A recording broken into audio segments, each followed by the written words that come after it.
Ak si mama, ktorá má dieťa, s ktorým si nevie rady a prípada jej ako problematické, ak si učiteľka, ak pracuješ s deťmi hociakým spôsobom, alebo sa dostávaš do kontaktu vo svojej práci, alebo máš netere a synovcov, jednoducho hociakým spôsobom, ak sa dostávaš do kontaktu s deťmi novej doby, to znamená, že s deťmi, ktoré sú narodené po roku 2000, možno toto video bude to, čo práve dnes potrebuješ počuť.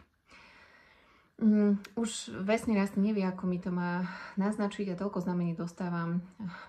A je to tak intenzívne, že už dnes som vlastne cvičila 11:11, pozerám na mobil a stále mi ide v hlave, že už mám natočiť toto video a pomôcť deťom, aby boli viacej chápané, vnímané, aby sa ku ním pristupovalo inak, s úctou, s rešpektom, aby im neboli častokrát nezmyselne podávané lieky, aby neboli utlmované, pretože sú to deti, ktoré prišli so schopnosťami, ktorým mnohí zatiaľ nerozumejú.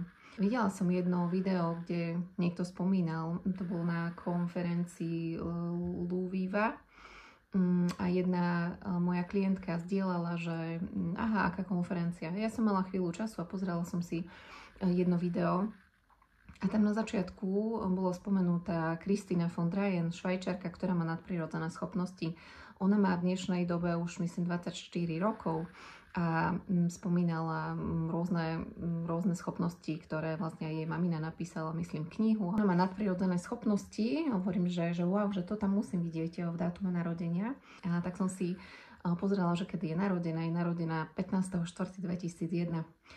Samozrejme, tam má tie roviny, o ktorých vlastne hovorím mojim klientkám, ktoré ku mne prichádzajú, alebo to šírim aj na prednáškach. Bola som s tým napríklad na Umenie byť ženou, kde som rozprávala o tom, že tieto novodobé deti sú iné. Som 9 rokov dozadu a neustále pracujem vlastne s rodičmi takýchto detí, ktoré ku mne chodia na konzultáciu a vďaka nim sa dozvedám o mnohých týchto deťoch, ktoré sú čudné, ktoré sú označované ako problematické v škôlke, nezvládateľné, alebo že sú vo svojom svete a dajte im lieky a tak ďalej. Tak práve o týchto deťoch chcem natočiť toto krátke video. Takže pointa je, že pokiaľ máte dieťa, zoberte si jeho datum narodenia.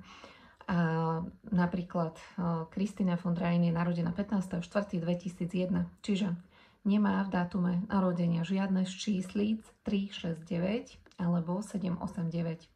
Ona má túto špecifickú kombináciu, ktorá je tiež dosť bežná, ale stačí, že má dieťa jednu z týchto trojíc, buď 369 nemá, alebo nemá 789, čiže jednu túto trojicu chýba v dátume narodenia, tak potom práve toto dieťa je výnimočné a disponuje výnimočnými schopnosťami, vlastnosťami a preto môže byť vyčleňované, môže byť na ne poukazované, že je čudné, niekedy nezvládateľné, často mávajú svoj vlastný svet. Tieto deti môžete spoznať tak, že majú zvláštne otázky na svoj vek, majú zvláštne odpovede.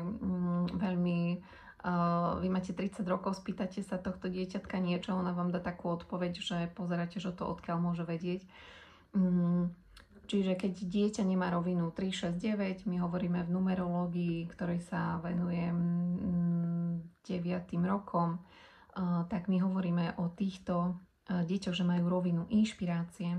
Táto rovina, túto rovinovú, mali napríklad aj v dátume narodenia Pablo Picasso, Hans Christian Andersen, Michelangelo, čiže tak trošku v tej dobe asi na tú dobu čudáci, ale vymysleli a priniesli svetu krásne veci, umenie. Druhá rovina je rovina oddanosti veci, čiže je to prázdna rovina 789 a napríklad v minulosti ňou disponoval, mal ju v dátumu narodenia Nostradamus, ten prorok. Takže pokiaľ máte dieťa, ktoré nemá jednu z týchto rovín a sú rôzne, ešte podľa numerológie rôzne iné roviny a podľa tých čísel, ktoré majú v mriežke, sa dá mnoho vecí o tých deťoch zistiť a veľmi to uľahčuje výchovu, ale to vôbec nie je predmetom tohto videa. V tomto videu som chcela iba poukázať na to, že ak máte dieťa, ktoré nemá tieto roviny, tak vedzte, že sa vám narodilo veľmi výnimočné dieťa a vyžaduje si výnimočný prístup, žiadnu autoritatívnu výchovu a naozaj takú tú podporu, bezpodmienečnú lásku a zvážiť určite alternatívnu školu, alternatívne vzdelávanie. Odkazom pre vás ako rodičov, aby ste si boli vedomé, že sa vám nenarodilo čudné dieťa, ale veľmi výnimočné dieťa, ktoré si vyžaduje teda výnimočný prístup a aby ste sa vy jeho vedeli zastať, pretože už viete, že má výnimočné vlastnosti, ktoré samozrejme v tomto bežnom svete ešte nie sú príjmané a často pochopené, často sú, že ale prosím ťa, to neexistuje, keď tie deti zdieľajú nejaké svoje príbehy a svoje názory. Takže mnohokrát máme tendenciu v týchto deťoch tieto dary a talenty potláčať. Toto video mi prišlo, už vlastne takto na mňa tlačí táto téma, už pred rokom som o nej prednášala na konferenciu Umenie byť ženou, aj o nej som napísala blogový článok, môžete si pozrieť na www.liviadaningerová.sk. Natočila som aj workshop 3,5 hodinový, kde o týchto deťoch rozprávam.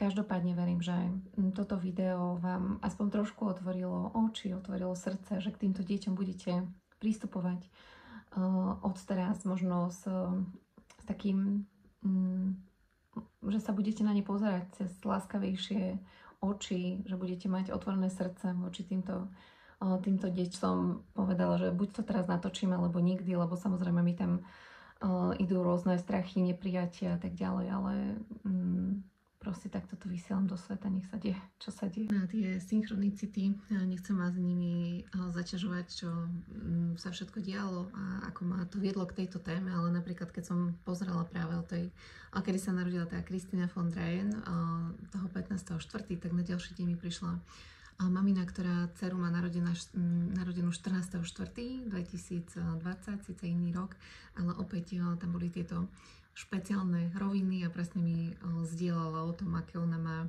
odpovede, že ju úplne prekvapuje, že je veľmi múdra, že ona povie, že jednoducho nemá problém povedať niečo aj svojim rovesníčkam, vyjadriť svoj názor, ona nerobí, čo ju nebaví, jednoducho to, čo cíti, tak hovorí a ja verím, že tieto deti sú učitelia, pre nás sú to učitelia novej doby. Je to tak dôležité, aby tieto informácie vedeli všetci rodičia, všetci učitelia, aby začali inak pristupovať k novodobým deťom. A mohla som sa asi lepšie upraviť a tak, ale asi by som to video nikdy nenatočila.